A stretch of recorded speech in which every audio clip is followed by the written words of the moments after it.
All right, welcome back to another episode of CNC on CFB.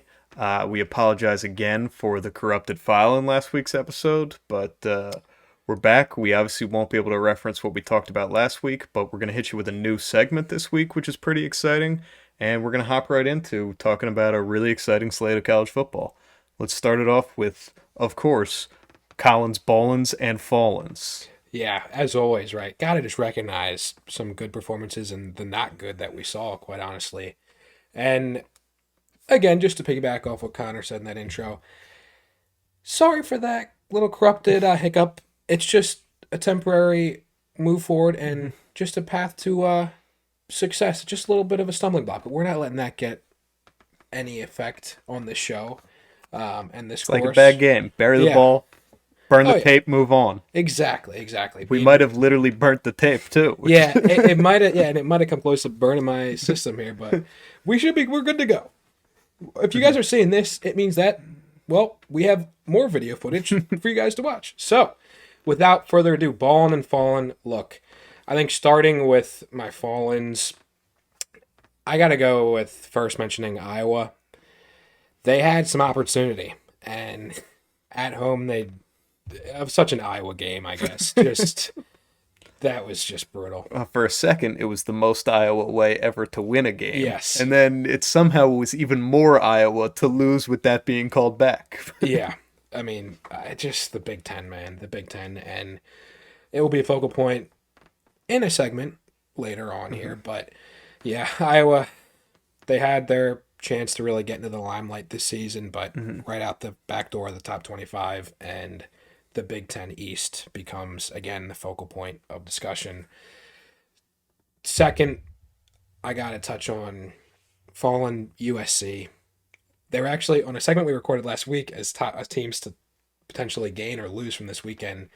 USC was, of course, up there for both of us, and with just reasoning, just brutal showing at home. They had a chance to bounce back and be resilient from a ridiculously poor offensive and just total, complete lack thereof of a showing against Notre Dame. USC, man, they just season kind of just down the drain officially. And my fallen of the week here, I think I got to go with UNC. UNC, they had a chance to really build a top 10 resume for this season and potentially with a undefeated ACC season really make some noise. But hey, in that corrupted footage, Con and before in the show, you've talked about how you think they're kind of this glass house, kind of a bit of a fraudulent team. And they got exposed at home against a team that just picked up their first win a week prior. I believe I specifically called them the most fraudulent ranked team. And Yep. then they turn right around and lose to UVA and make me look like a genius. If only the video footage was out there. If only, yeah. It exists between our minds. And we promise we're telling you the truth here. And so that, I think, encompasses, the fallens of the week. Who was balling? Well, who was balling? Let me tell you. I think that big noon kickoff, I think we saw how Marvin Harrison Jr. is really the tide that lifts all Ohio State boats in a lot of ways. Maserati Marv. Yeah, Maserati Marv. Gus, I mean, you gotta love the commentary. Unbelievable. Just as a quick aside, and I won't Yeah. take up too much time, I literally said early in that game, this feels like Gus Johnson is doing a Gus Johnson impression on the broadcast. It does. Some games, it just does really have that feel with Gus Johnson. Yeah, I mean, just what a guy though. He's one of the more pleasant Yes. announcers. Nothing bad to say about him. Sometimes funny to laugh at the way he announces, though. Yeah, but Gus, we love you. Wouldn't have it any other way, man.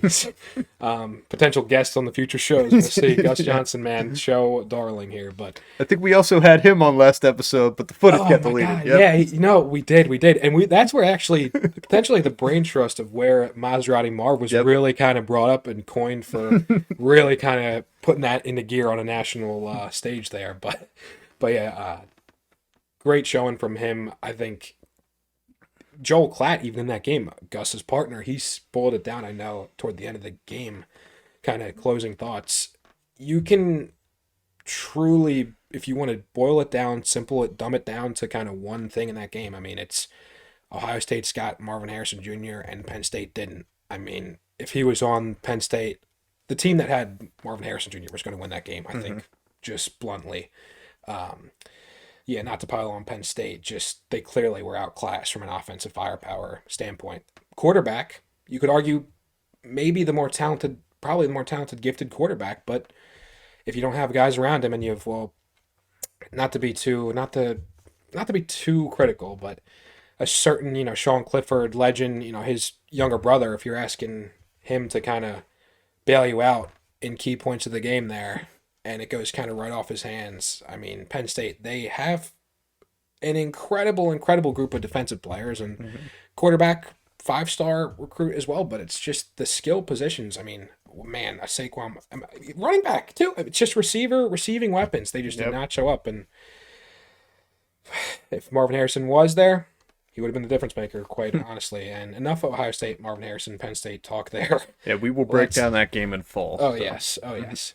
I got to go out west and give Bryson Barnes some credit over there at the Utah Yep. Utes. Man, he just, I think, speaking of quotes, Whittingham in his post game, he just used the word, he is a warrior, and that he was. Game on the line, a lot, not a lot of time, not the most all three timeout situation to work with. He just stepped up, escaped, and got 20 plus yards to put his team in field goal position when it mattered most, when it counted. I mean, the guy can't, people talk about, the Cam Rising not there. Man, is Utah, and I gotta admit, me myself questioning, okay, Utah, what is there really to this team? How much noise can they really make and sustain? And they are making a real push here to honestly, well, I mean, be in that Oregon Washington tier, I think, of the Pac 12. Yeah, we talked about it a few weeks ago, and I forget exactly what the segment was, but I had Utah on my list Bounce of, back. yeah, of teams that could bounce back this season and Mm-hmm. be standing there at the end of the year. Mm-hmm. One early loss doesn't end a season, and ever since I said that, I just feel smarter and smarter every week. Yeah. But Footage we actually do have. You saying on a previous Friday show, they are the number one bounce back potential team. You definitely called that shot, Con. Not to jinx them, but we'll see the momentum they can build and continue to build. And I know I don't do Ballins and Fallins, but I just want to hop in and piggyback on this one and say that Kyle Whittingham is ballin'. Feels like all he does is win big games and Yeah. just fly under the radar as one of the best coaches in all of Oh yeah, America. yeah, no, absolutely, and he's got USC's number for sure. Yeah. But yeah, point blank, Utah. You could expand it to the coach, the quarterback, the whole team. I mean, they were really a scrappy team, and I think what they embody it'll be another focal point of a segment we'll get into soon. But to round it out, look, maybe some bias here, but for the Ballin of the Week 8, I gotta go with Jaden Daniels in one half of football. 300 yards total offense, 4 touchdowns. The guy is making a case to be at least in that stage come December at the Heisman ceremony. I mean, the guy, he's keeping up with Joe Burrow level numbers, quite honestly. I mean, look, it's against an Army team at home. You end up winning. They cover 63. The spread, the total, the over, everything. LSU did all the work in that game. Obviously, the offense, unbelievable against an Army team that, is not anywhere near the number one service academy right now, football wise. Just want to clarify that. No disrespect to Army up there in West Point. But Jaden Daniels, I mean, the guy averaged 20 yards, nearly 20 yards an attempt. Only threw the ball. Only attempted to throw the ball 15 times. Only completed 11 passes. And the guy had 279 yards passing, 3 touchdowns. And yes, he has unbelievable weapons around him. Sure.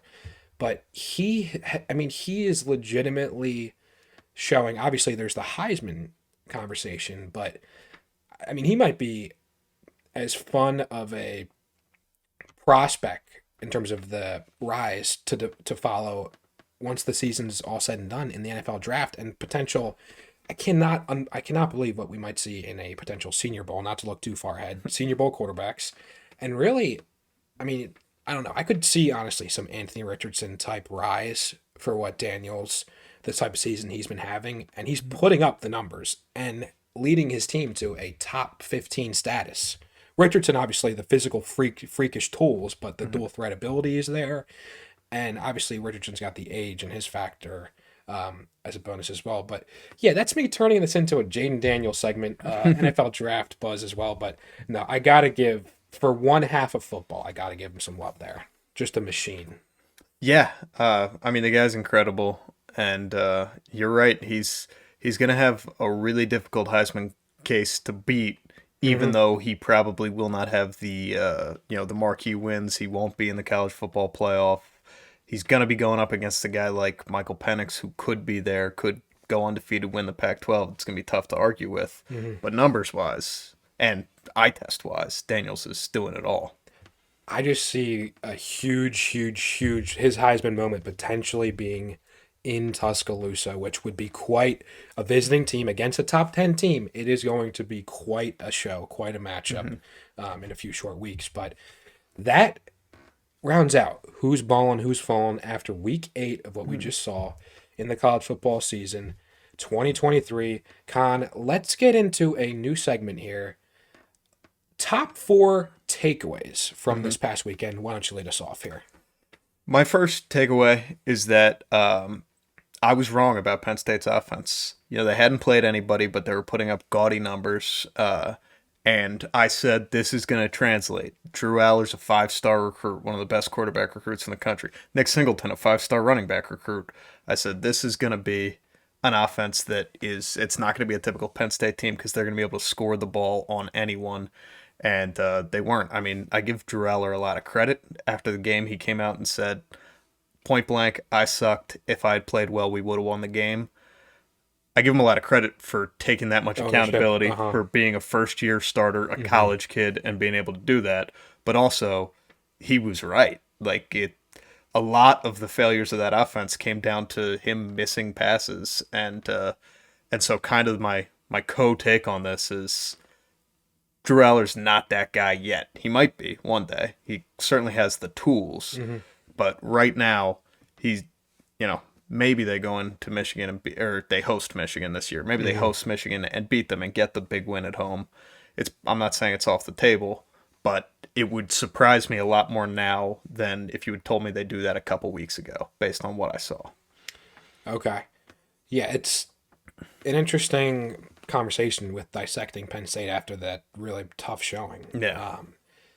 Yeah, I guess where we kind of deviate is I just think Drew, and even our guy Gus Johnson he made kind of a point toward the end of the game as well. One of his closing thoughts is, toward the end of the game, I mean, are you putting Drew Aller, I mean, the offense, the scheme itself, I mean, are you putting him really in position to maximize his talent?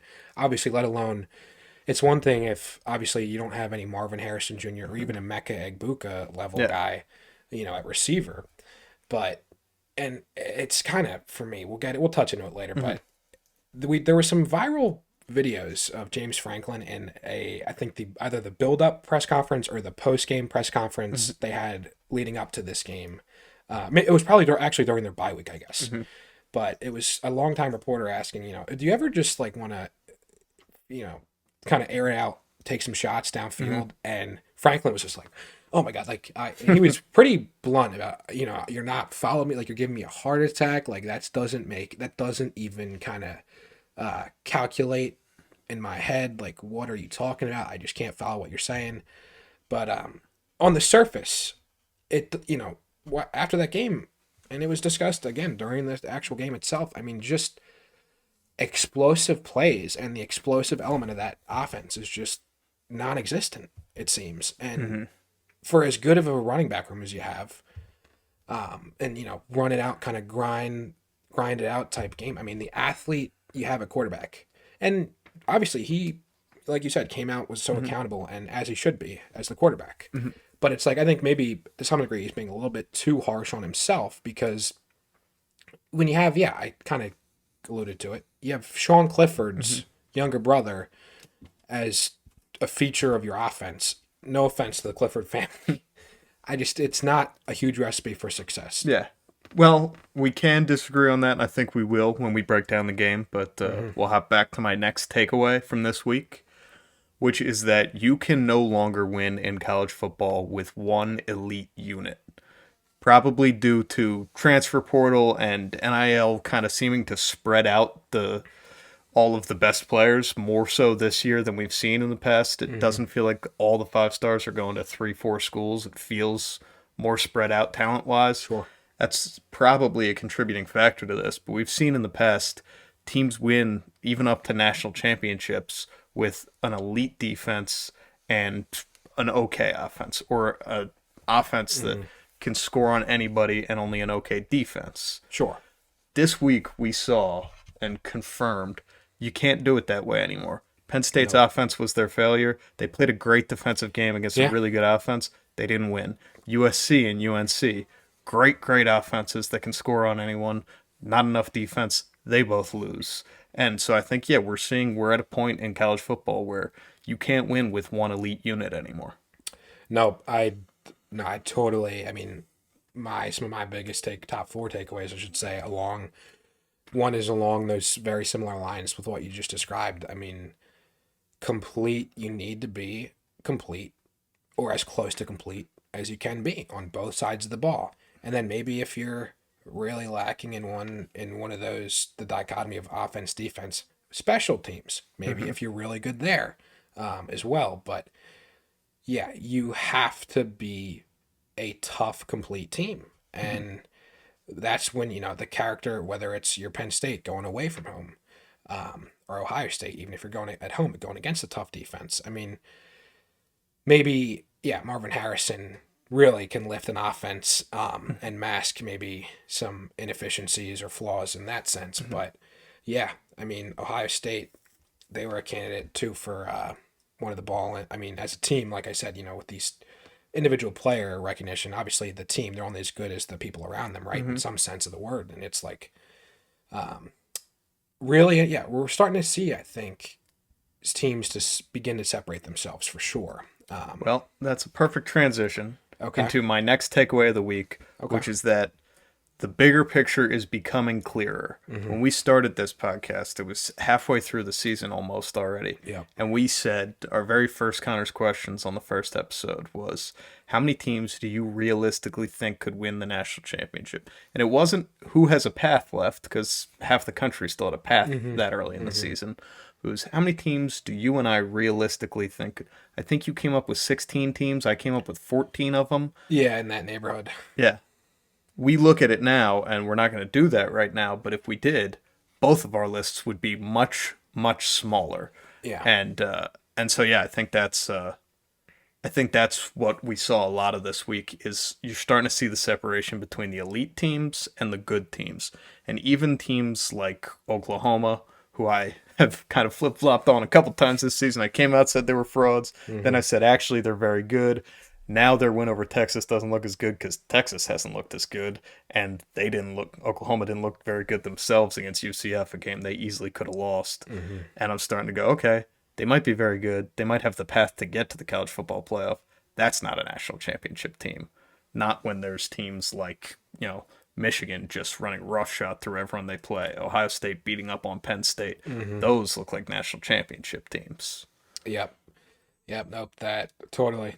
I very much agree with that sentiment, and it's just I guess in a nutshell. I mean, it's kind of just attrition. I guess the nature of attrition over time here. With we started we're post week 8 here. We started kind of right before or week 6, Mm-hmm. like you said, kind of around the halfway point, and we're talking in the neighborhood of like like you said, like 14, 15 type teams, total teams, excuse me, at that point in time, where it's like, okay, man, it's tough to kind of draw a line in the sand and like dis- come up with distinctions about who's really a contender, who's a pretender, and it's like just over the course of 2 weeks, you can say it's almost like with each week, it's like almost halving, like in half, cutting in Mm-hmm. half the amount of teams that we started with. Yeah. Four, another three, another four, another five teams bite the dust in terms of obvious staying power and just identity as either okay,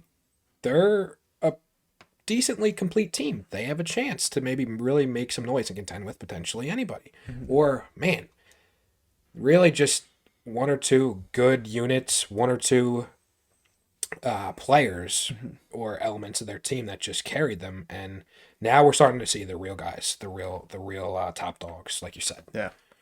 And then my final take, maybe I should have had it earlier because it's a very specific one after two very Okay. broad takes. But Okay. my final take is a team that I've been waffling on all year. I've been fighting with in my own head. Are they real? Is it the schedule they're playing? Is it, you show up at the right time once or twice and everyone thinks you're great? Okay. I think Florida State's for real. I think they're very for real. I think they're an actual contender to win it all.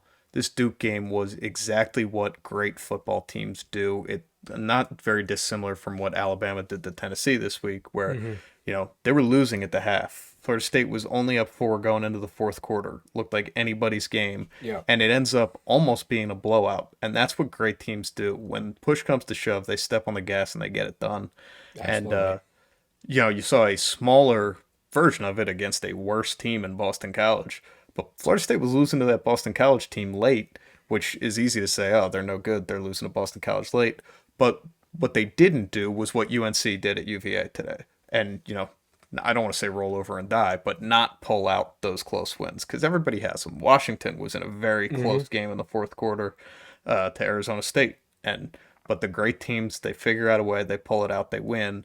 The really great teams did what Florida State did, where not only did they figure out a way and come back, they came back and kept their foot on the gas and pretty much throttled Duke in the fourth quarter. Yep. No, totally.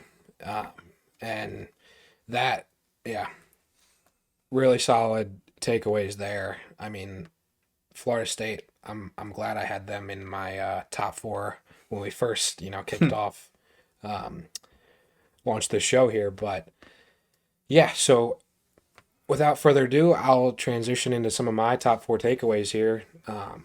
Four going at four. Look, I gotta just say, Heisman race is totally wide open, not decided anything close to decided. And I guess intuitively, the narrative obviously is as the season goes on, there's naturally some inflection points or turning points as you get farther and farther into the season. And obviously, I mean, if I just think of the trajectory, right? It was, oh, Caleb Williams, man, he's better than last season. Like Mm-hmm. he's really just gonna be like the first guy since Archie Griffin to be, well, the second guy ever Yeah.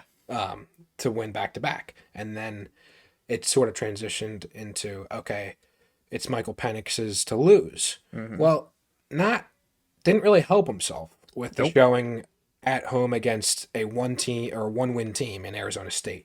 And so then, yeah, not that obviously Penix, I think, is still, if it truly ended today, I think he walks away with it. But the season doesn't end in week 8. It So, does. I think it's truly And wide open. as I said in the win over Oregon, I said it didn't feel like a Heisman moment, even though it No. was usually those are the Heisman moments. You beat a big, rival early in the season to stay undefeated. People point back to that game, nationally televised. Everyone cared about that game. While it was a great game from Penix, there wasn't really anything you could point to. He didn't have a last second drive to go win the game. He didn't. He was too quick on that second to last drive of the game. Exactly. Yep. Yep. So yeah, I agree. This is and this may be one of the later times in the season I can ever remember a Heisman race being this up for grabs. hmm Yeah, and I think some of the discourse and just on the Twitter sphere, I guess the X, landscape here, a lot of almost homogeneous or this homogenous, the same I was wondering where you were going with that one. producer cut that. No, the same. It's almost like a group of three I've seemed to see emerge with. Okay, Penix, but then Daniels and Marvin Harrison, in terms of guys that have the opportunity to really just have Heisman moments that lie ahead. Yeah. With Daniels, it's like I alluded to. He's got a potential Bama clash coming up. Yeah. Going into Tuscaloosa, potentially beating who knows, maybe even they're around maybe Bama's even ranked around 5 at the time of the game. And then with Marvin Harrison going up against Michigan, he obviously we just saw what he did against Penn State, a potential Michigan game. Well, how does he fare in that? On the other side of that, J.J. McCarthy could have a Heisman moment there. For sure. Jordan Travis is still very much in the conversation. Yep. Florida State. Bo Nix is not out of it because of one loss. No. If they run the table, win the Pac-12, or going to the college football playoff, he's going to be a name that a lot of people are impressed by. Mm-hmm. Yeah. No. Totally. Totally. I was. Yeah. Homogenous. The same kind of pool is what I was getting at there. And my next takeaway, it boils down to, and you kind of got at it. I think it was your second takeaway you introduced. Look, this idea of grit over glamour in terms of how you ultimately have to win football games and what makes you a true contender. And what I mean by that is look at how Utah, Ohio State, Alabama, look at how they won this past weekend. It's not the prettiest brand of football, Yep. but when it matters most as you get further into the game, when it counts, guys find a way to make plays. And, with those 3 teams I just mentioned, I mean, Whittingham, Day, Saban, I mean, they're like 3. You could argue 3 of the top 5 coaches right now in all of college football. So, from a program strength, culture perspective, they're definitely up there. But yeah, that's exactly what, when you talk about playing gritty, and that starts with the coaching staff. That is a culture that's set throughout the program. So I think that's a great point that some of the best coaches in the country have that culture in their program. Yep. And then I guess outside of those 3, top 2 in the country, Smart and Harbaugh. Yeah. I mean, it's common themes here. It's common themes, and whereas I don't know, we could maybe get into further theories or tin hats here about X's and O's, and then maybe, I don't know, certain coaches or certain raps like James Franklin. But I'm not a Penn State guy. I'll let Penn State fans continue to talk about that and debate that for weeks on end. But yeah, grit over glamour, and that is certainly the theme of these top complete teams and what it's going to take to win, obviously, any college football playoff, regardless of the year and the strength of the field. But my second biggest takeaway, key takeaway, top takeaway, I think the SEC is a lot stronger than first maybe thought at the beginning of this season. Oh, it's just going to be Georgia, kind of walk all over. Alabama, where's the quarterback? What in the world's the quarterback situation like for Bama? Oh, what's LSU? Oh my God, 2 early losses. LSU, whatever. But we're really seeing the likes of even Missouri and Ole Miss show that, hey, they're kind of for real as well. Look, we're talking 5 of the top 16 teams in the country from the SEC now, and another team, Tennessee, 21st. Look, maybe it's sort of biased, my own bias of what I expect or anticipate, early on, these total juggernauts, almost one from each conference, emerging right away. But clearly, that wasn't, some struggles early in the season, but we're seeing some teams, several teams from the SEC really kind of round into form here and pick up some stride. Yeah, I think I'll play a little devil's advocate on that one. I think I saw this sentiment plenty this week on Twitter and recaps and stuff. And I think what it screamed to me was so many fans basically say that the SEC is exactly as good as they think Alabama is. When we thought Alabama was down this year, it was like, oh man, the whole SEC's down. Now that it looks like Alabama's actually pretty good, oh man, this SEC is pretty good. No, that's kind of fair. I mean, it kind of ebbs and flows with Alabama in particular. Yeah. But yeah, I guess almost though, in a way, it's like, okay, with Georgia not on the field this weekend, I guess it was almost maybe to be devil's advocate to the devil's advocate. We got to see, the non-Georgia of the SEC, them actually be relatively spotlighted. But like you're saying, obviously Bama carries so much with them. And that was a win that changed the way that I think about Alabama. Yeah. Sort of similar to what I said about Florida State. It wasn't that I thought beating Tennessee was all that impressive, because I don't think this year that is nearly as impressive as it would have been last year. How I think about, Joe Milton being a pretty big downgrade, in my opinion, at quarterback. Receiver room had a natural downgrade, but then also has been banged up a little bit. So I just don't love this Tennessee team. But also, but I just thought the game script, like I said about Florida State, that's what winning teams do is they don't get rattled when they're down early. Mm-hmm. You know, they come back strong and they win with ease in a game that was scary early or should have Yeah. been scary, but they weren't scared because they're Alabama. Mm-hmm. So I do think that this week showed me a lot about Alabama. I don't think this week showed me too much about Mizzou. You know, we've both been high on them. We've both been low on South Carolina. I did think it was maybe a spot that Missouri would overlook and South Carolina would be able to play with them. Mm-hmm. That wasn't the case at all. um, but no, I've thought Missouri's good. I still think they're good. I also don't think that they're like elite good, so it didn't change my opinion on them too much. Probably I'd say the same for Ole Miss. I think Ole Miss is maybe in that very good category, but not elite. Sure. Thought that going into this week, still think it. Mm-hmm.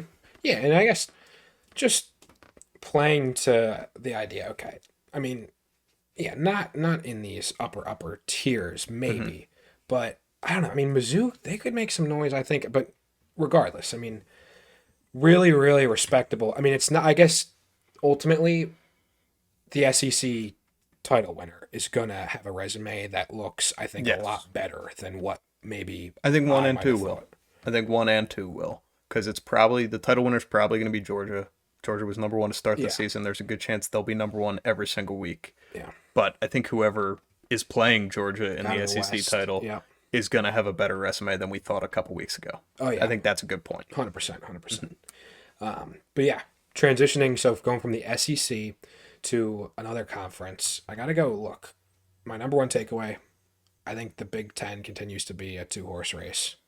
Ohio State and Michigan. When we get into October and November, they are the creme de la creme that kind of rises to the top, and they're just like we kind of already alluded to. They are just two very good, complete teams. I mean, they're 2 and 3 in the country for a reason, and yeah, I mean, a lot.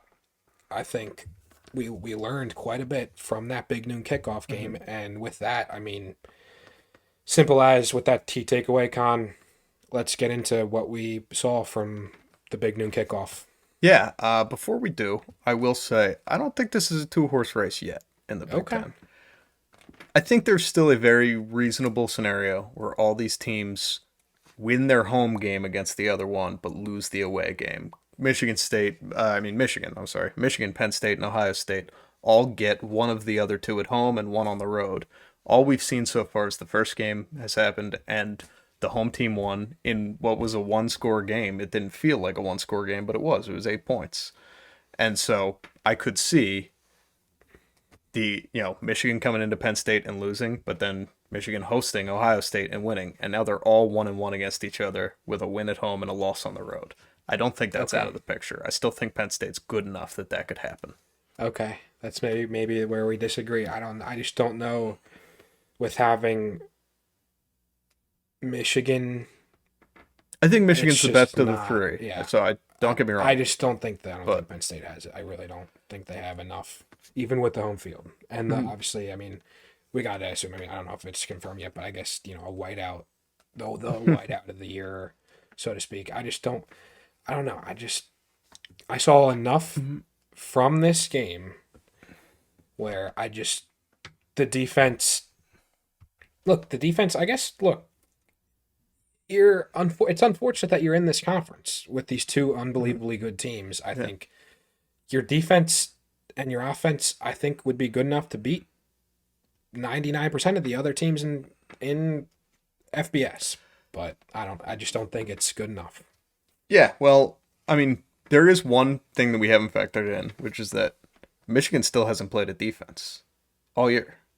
They haven't No. played a single team with a defense yet, and Penn State still has one of the best defenses in the country. We'll see how that plays out. Again, I think Michigan wins that game, but I'm not ready to throw Penn State in the garbage yet for Okay. one game where they held Ohio State to 20 points. About the actual game, I guess I'll start. Like I said, Penn State's offense was not what I thought it was going to be. I thought, all of these big wins, and they were, we talked about it, Hmm. big wins over UMass and stuff. But I thought that the fact that they were scoring that many points meant something. I still think that the fact that they put up 31 on Iowa means something because Iowa's defense is good. No matter what you want to say about the program, they have a Yeah, good yeah, defense. They hold sure. everybody to low points Hmm. except Penn State this year. Hmm. But yeah, I think we disagreed on.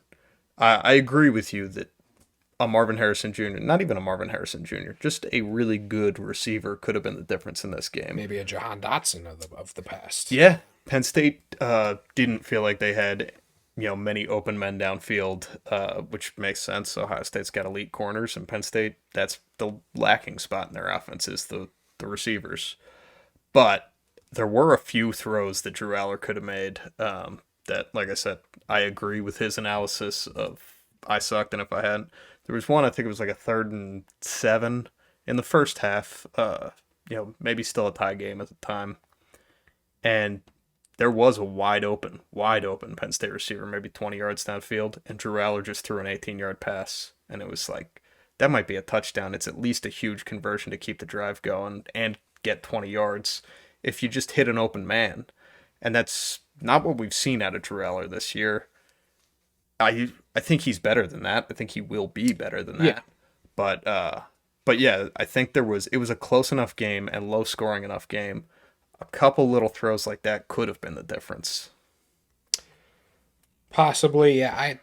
I guess I just maybe comparatively. I just absolve a lot more fault off away from Aller. Maybe. I Hmm. mean, I don't know. I think Franklin and their I'm forgetting the Penn State's OC's name right now, but in any event, I just don't think they have enough star power. I mean, they're basically a one-dimensional team, and I think that from a passing, it's like I mean, you hear in the NFL. I mean, you got to build around. I feel like your quarterback's strength Yeah. first and foremost, and just clearly kind of almost at times too, just out of sync as an offense and the passing game Yeah. as a whole. Obviously, again, well, some credit goes to Ohio State's defense. Knowles is for real with finally getting, I think, some experience with the Ohio State as a team. I think he's familiar with his guys a lot more, knows how to play to their strengths, what he has at that in his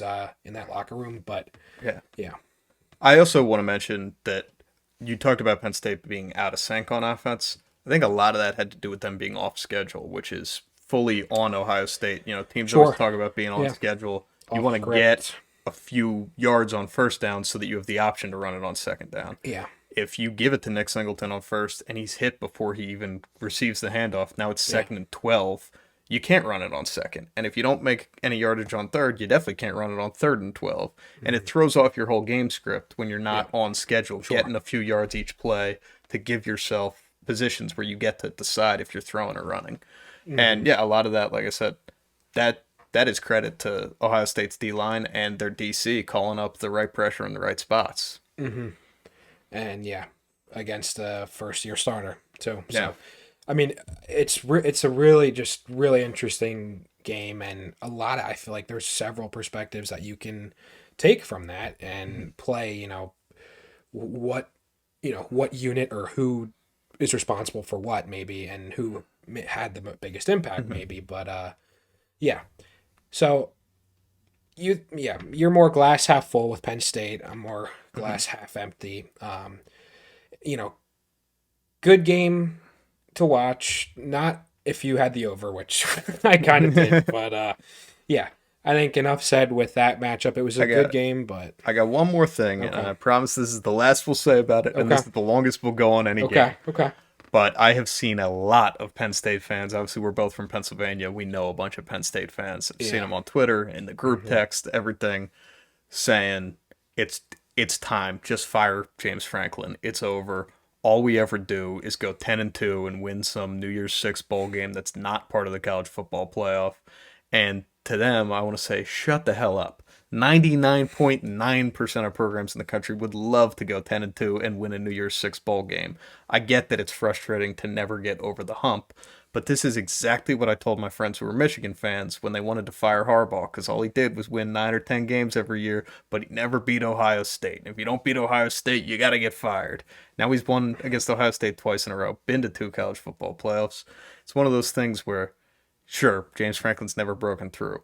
No one has ever broken through until they break through. Georgia fans thought Kirby Smart was the guy who could never get over that hump. He'd never actually beat Nick Saban. Now he's back-to-back national champions. Mm-hmm. What I always say in every sport, specifically college sports, is the best way to be great is to be good, right?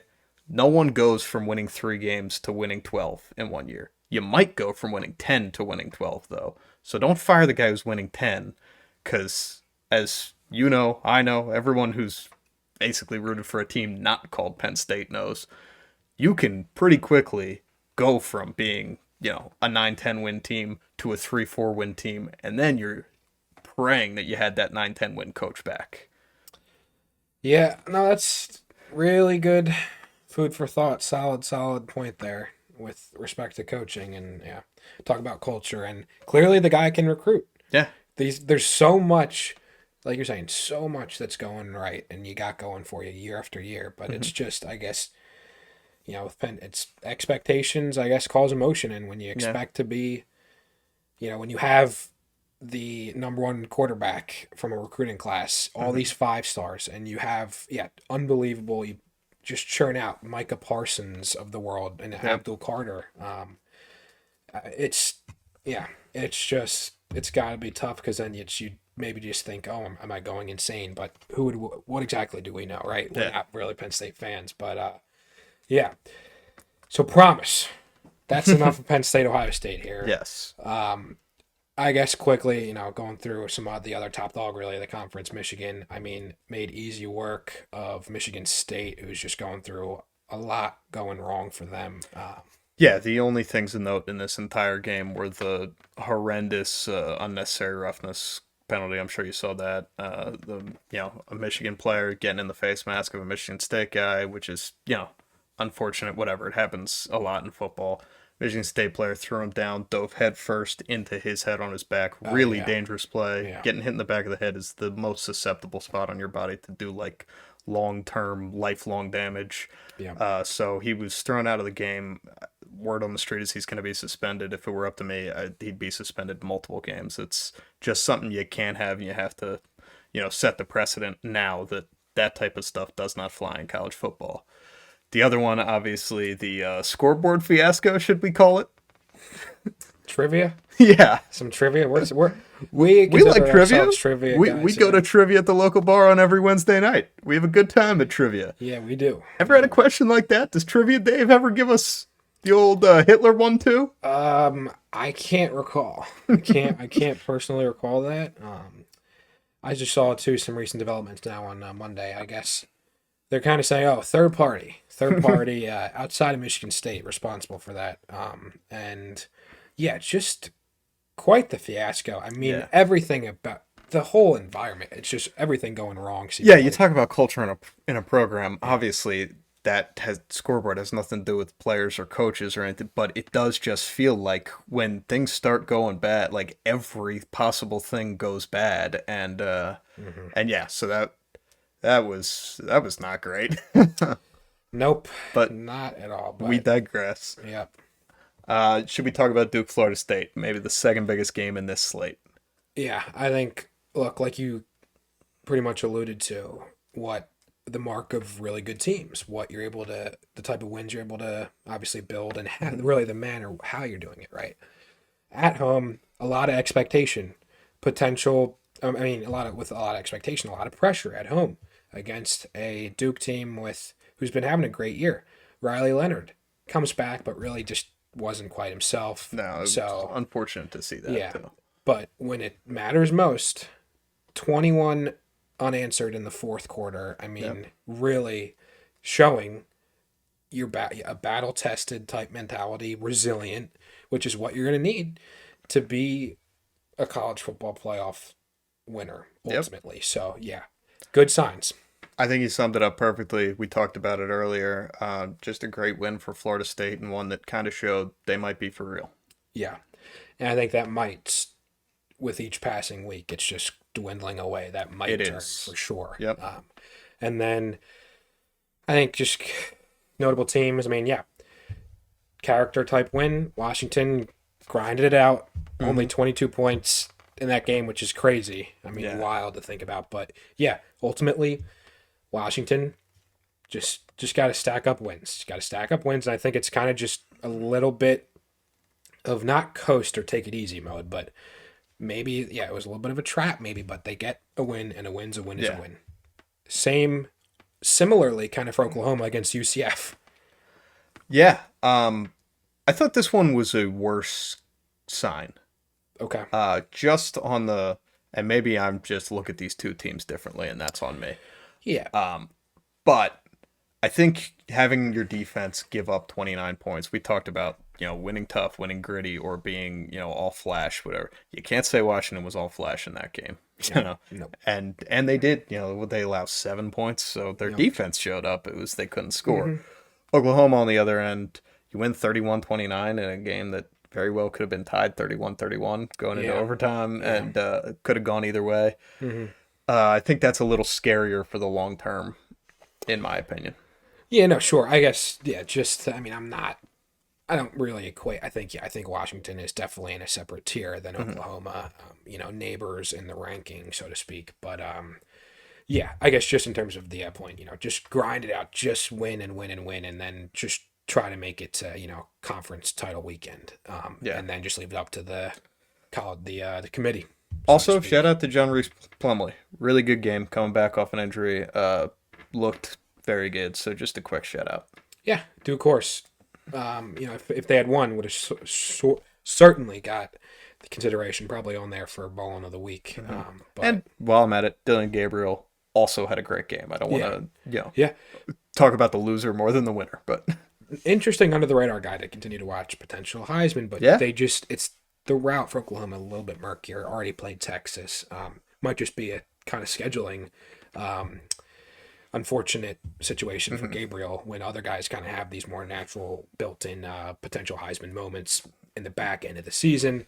Speaking of Texas and what looked like a great win, not nearly looking as great now against a Houston team. Yeah, Texas has struggled ever since that Alabama game. They've not played, and maybe they're a team that just plays to the level of their competition, which is not always the worst thing. Means you play up when you play big games, but they didn't look great this week. They didn't look great last week, or I guess they were on bye. They didn't look great the week before when they lost to Oklahoma. They didn't look great the week before that either. But yeah, it was, I guess we could go back to the old good teams win that we just talked about. So you can't be too upset if you're a Texas fan, but I think this would scare you a lot if you're a Texas fan. Sure. Houston does not look like that good of a team, and they did yesterday. No, not yet. Houston, not a pushover with some respect. And I guess tinfoil hat here. Look, I alluded to my first best bet with the over and not hitting anywhere close in Ohio State, Penn State. Tough to have the over 60 in this game when only 21. So only 21 points. Or no, what am I saying? Really high scoring first half. Literally, what are we doing, NCAA? With the spot late in that game, Houston, I don't know what that spot was. Yeah, that is unbelievable. That is worth pointing out. I can't believe I glossed over that. Unbelievable. That changes the entire complexion of the game. There's a very good chance it changes who wins and who loses. This very well could have been a Houston win. And I think with that touch, Houston, if the ball's spotted properly, if I had to go gut instinct, I think scores a touch. You got 4 shots to score inside the 10. A goal to go situation, and look, you get 6. I think at home, look, you got a chance. Just end of the game. Just go for 2 at home. And I think they get it. Yeah. Just momentum really, really going the wrong direction for Texas, and brutal with now with Quinn Ewers gone. We'll see how that, for potentially couple games that lie ahead, we'll see how that changes the course of things. But We'll go down real quick to a game where I had one of my best bets. Another best bet theme, yep. Oregon, team total over 41. They scored 38. They could have scored over 41. They wanted to. Yeah. They just kind of limped in. I don't think it was because they were playing poorly. I think it was because they were up so much they didn't care about scoring. But I cared. Didn't they know that I care, Colin? Yeah. Man, Uh, who? I will say though, the best player in this entire game was your boy Cam Ward. I was going to say they Cam Ward looked, was unbelievable. yeah, maybe expect a little bit more than what they had thought or bargained for against the Washington State team that kept it close in the first half for Hmm. sure. But yeah, Cam Ward, really one of the most polarizing players I think in college football, honestly, with the highs and some of the lows that he's put out there. But yeah, some draft buzz, highs and lows equally for Cam, but interestingly, a guy that's maybe in the same position, kind of showing maybe not as complete or consistent as we maybe thought or had hoped. Drake May, UNC Tar Heels lose at home. I think officially kind of tanking, torpedoing their hopes for a playoff, a national championship, obviously. Yeah, and throws them into a now weirdly competitive ACC title game race. True. But yeah, this was not Drake May's fault. He played well. The defense did not. They were just as fake as I told you they were last Yeah. week. And I'll be honest, UVA 2 games in a row looks like they found something out of nowhere, which Yeah. good for them. I Oh, did yeah. not see that. I didn't have that on my bingo card. Nope. Nope. Nope. Nope. And speaking of strong second half performances, Bama, I mean, just came out totally different team second half. Made Yep. pretty much easy work at Tennessee. Ultimately, 14-point victory. Tennessee not covering. I know people were, you know, some notable folks really upset with Tennessee.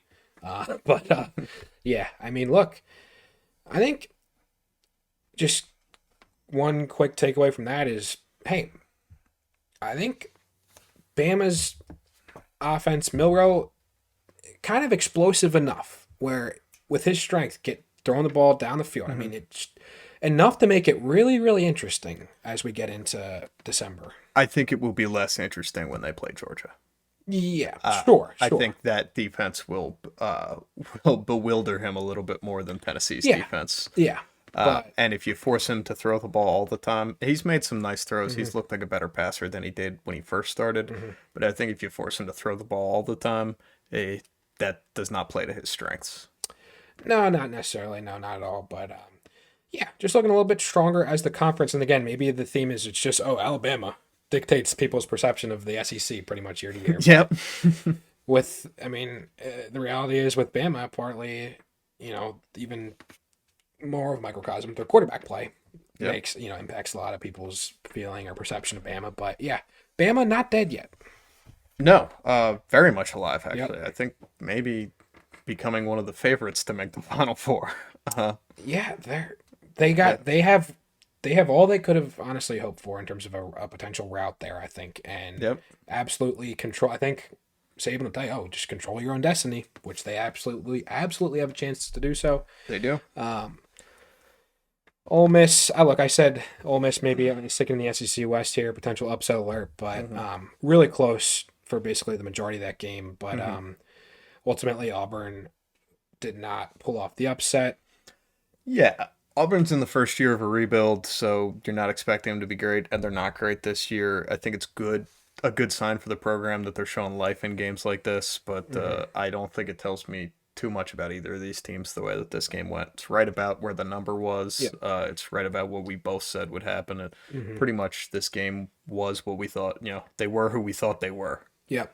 Yep. Similar sentiment that, you know, what a classic moment saying there in the NFL historical I just want to correct myself. landscape. It's they are who we They thought are, they yeah, were. yeah, But yeah. Which those words, they are who we thought they were. and we Very let them off much. the hook. Yeah.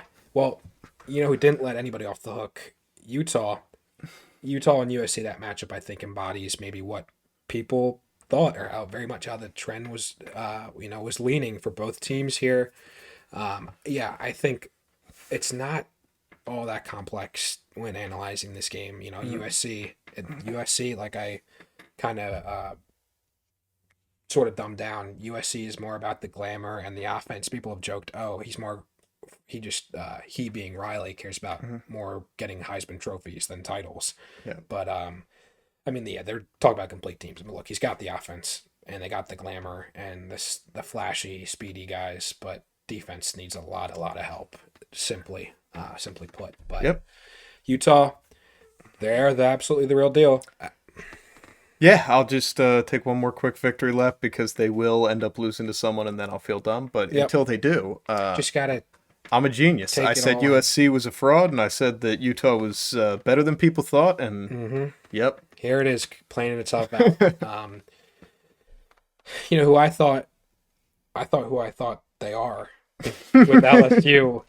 I completely butchered that, but look, LSU, unbelievable offense where they can compete with anybody. And hey, I know look, Army not really the best offensive firepower by any means, but potential. I think it's the type of game where you gotta just instill some confidence in your guys on defense, and pitch a shutout at home, 62-0. Mhm. Simple as that. Yeah, LSU looked great. They continue to look great.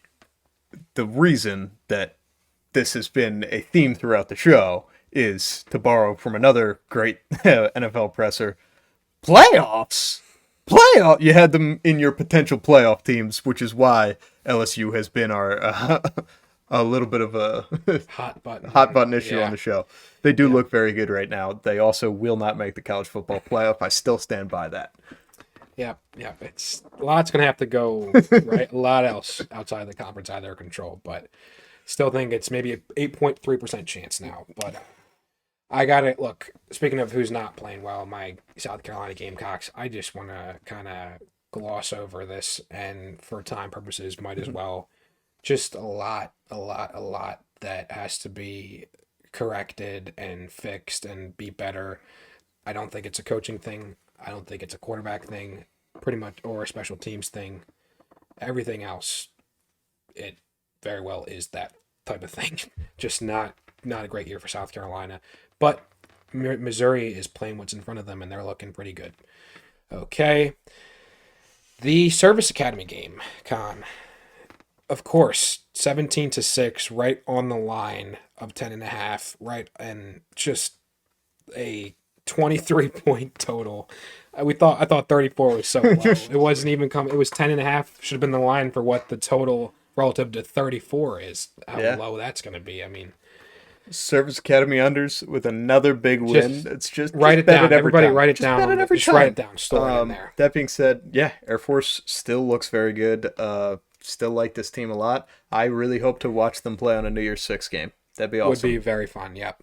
And Tulane, North Texas, another best bet relevant game that is the only pick this past slate of the six that we gave that wasn't a loser. Technically, it was not a loser. Colin claims it was a push. I think it was a win, but We had 63. The show graphic, what Connor might have gotten it at, or what I may have gotten it at 62 and a half. I 62 know and a for a half, fact yeah. it was a win in my own pocket, but Uh-huh. if we gave it out at 63 on the show, Tough push. at Tough. least I didn't give you a No, loser. nope. Which I did.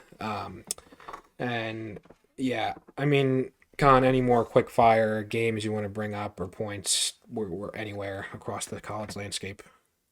Well, I think we should touch on Minnesota, Iowa. One of the Yeah, well, craziest. they were Iowa being We one talk of my about Iowa losers. every single episode, and then we're not going to talk about them today. I mean, they were one of my fallens, which Yeah.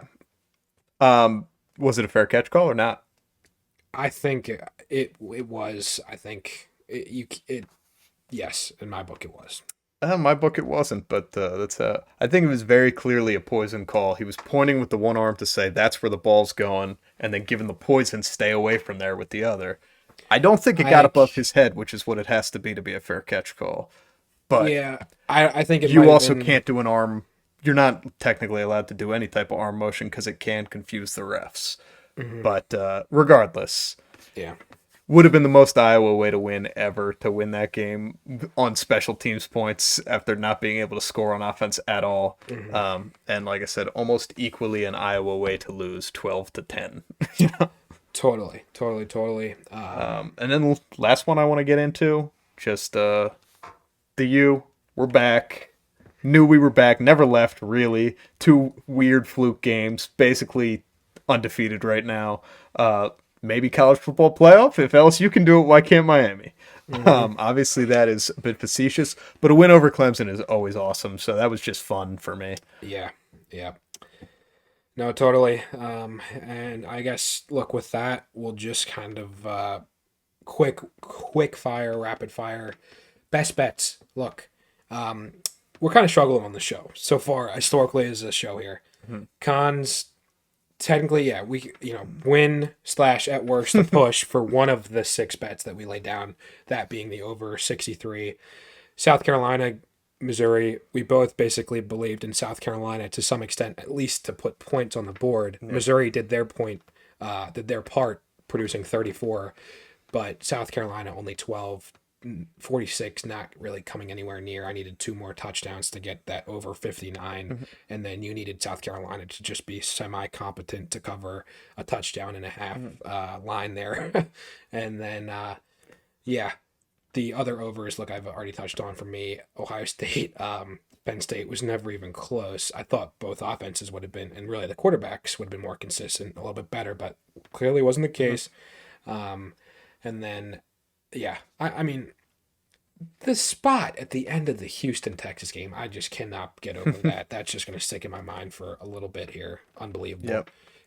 But yeah, it's very easy to make money watching this show. Just bet on everything we say when we're breaking down the games, and then bet the exact opposite of our best bets. Because whenever we're very confident, we're very wrong, apparently. And yeah, I guess just recap Khan's call for the over 41 of Oregon. So close. We were it's obviously bets. Close all over the board. It is. Yeah. That's why and how lines are made and the margins. We're talking fine margins here. Although it's not quite wrapping up here. Historically not close in gut-offs. 3-0. I had Toledo over Miami of Ohio. 3-0 in gut-offs historically. So take that for what you will. Khan, look, any closing words here? Week 8 post. Yeah, bragging about being good at gut-offs is a weird way to be like, everything I think is wrong, but when I just blindly choose a team, I'm right. Yeah, well, that's just my gut. There's something deep inside here. I promise. It's just, it's about trying to, we all have many voices, right? It's about trying to tap into that one source that actually is the logical, sensible reasoning, but maybe not to anybody else, but to yourself is what counts deep down inside. But yeah, always gamble responsibly. Yeah, all right, I'm Vince Young, he's Reggie Bush, and that's the episode. Give me my Heisman. You stole it. Nope.